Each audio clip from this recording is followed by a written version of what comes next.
Hello everybody. It's good to have you here. You know, in my work and in my own life, I've come to understand that love and gratitude don't always speak the same language.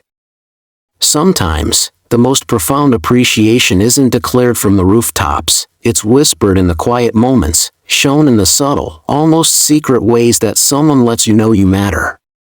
This is especially true when we're talking about someone with an avoidant attachment style. Their dictionary of devotion is written in a different script, and if you don't know how to read it, you might miss the entire story.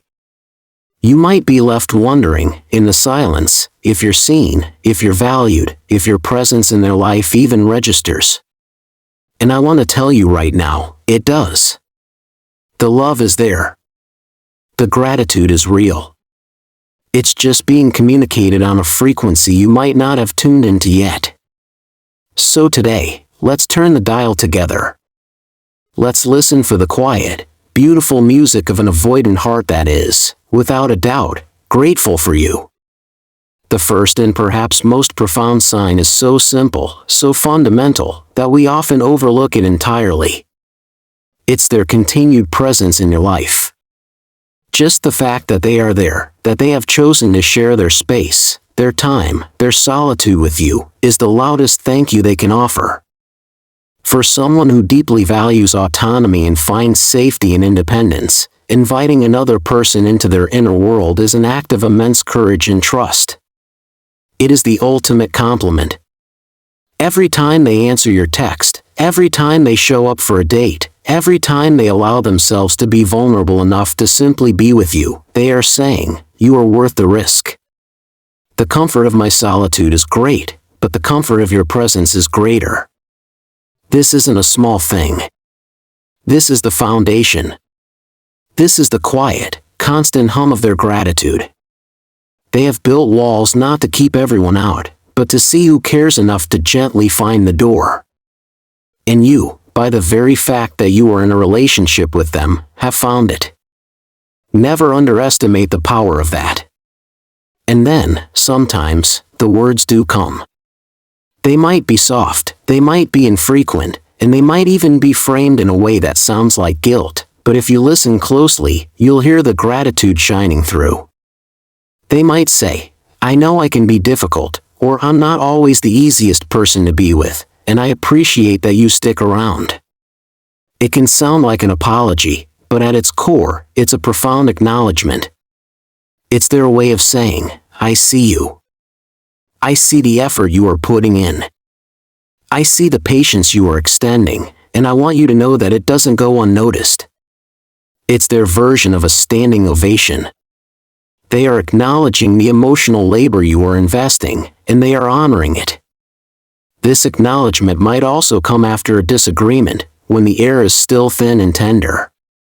They might not know how to fully repair the connection with grand gestures, so they might reach for something simple, something concrete.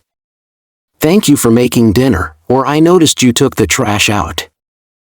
It's their way of building a small bridge back to you, of saying, even though we're in a fragile place, I still see the good you do. I am still grateful you are here. Another way their gratitude whispers is when they share their world with you. Think about it. Avoidant individuals are often guarded fortresses of personal achievement and private joy. Their successes are theirs alone, their disappointments are born in silence. So, when they come to you with news, a promotion, a personal victory, a small win they're proud of, it is a monumental act of trust. They are essentially bringing a treasure from their private vault and laying it at your feet. They are saying, your opinion matters to me. My joy feels more real when I share it with you. Imagine this, your partner has a big meeting.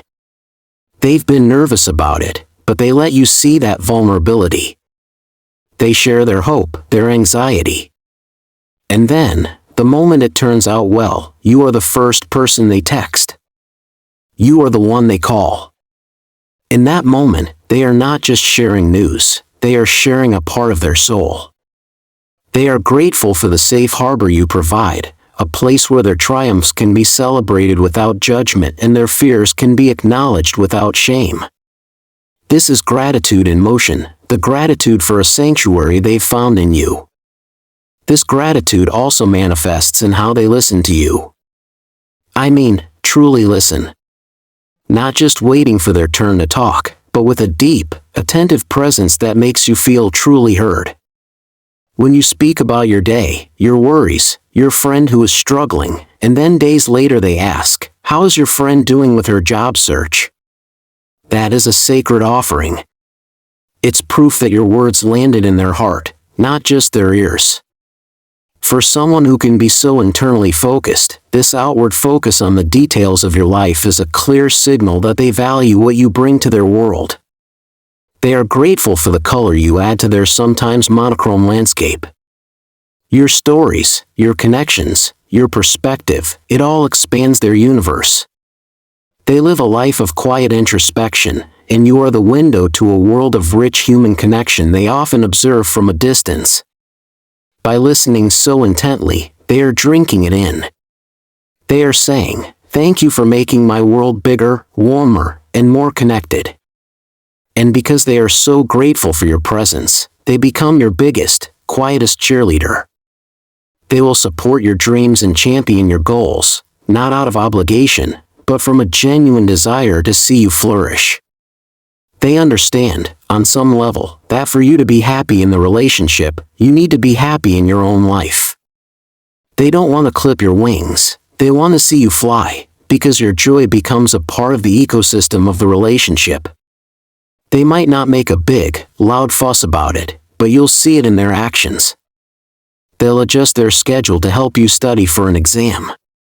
They'll remember a project you were stressed about and ask how the presentation went. They are investing in your happiness because they are grateful for the happiness you bring to them. It's a silent pact. I will help you become more of who you are, because who you are is the person I am grateful to have beside me. Then there are the small, almost secret acts of kindness that speak volumes. These are the moments where their gratitude transcends words and becomes a physical reality. It's remembering that you like a specific brand of coffee and picking it up for you when they're at the store. It's noticing you're tired and quietly handling a chore you usually do. It's hearing a slight cough in your voice and showing up at your door with soup, not with fanfare, but with a simple, "I was passing by." These acts are their love language of gratitude. They are thoughtful, practical, and often done without any expectation of recognition. It's their way of weaving their appreciation into the very fabric of your shared life, one small, kind thread at a time. And this all builds to the ultimate expression of gratitude from an avoidant heart, the willingness to change. This is the big one. This is where the rubber meets the road. An avoidant person who is not invested, who is not grateful for the relationship, will see no reason to step outside their comfort zone. Their patterns are safe, their walls are familiar. But when they are truly grateful for you, when they see you as a keeper, they will begin the slow, difficult work of examining their own attachment style. They will catch themselves pulling away and make a conscious effort to lean in. They will work on communicating more openly, on being more vulnerable, on sitting with the discomfort of intimacy because they know the reward, you, is worth the risk. This effort is the most profound thank you they can ever give. It's them saying, "You are so important to me that I am willing to face my own fears, to rewire my own instincts, to build a new kind of safety, one that includes you." It's not about becoming a different person, it's about growing for the person they love. It's the ultimate testament to their gratitude. So, if you are loving someone with an avoidant heart, I want you to try something. I want you to shift your gaze. Stop looking only for the words you expect to hear, and start noticing the language they are actually speaking. See the gratitude in their steady presence. Hear it in their quiet thank you after a fight. Feel it in the way they share their triumphs with you and hold your stories in their memory. Recognize it in their supportive silence and their small, kind acts.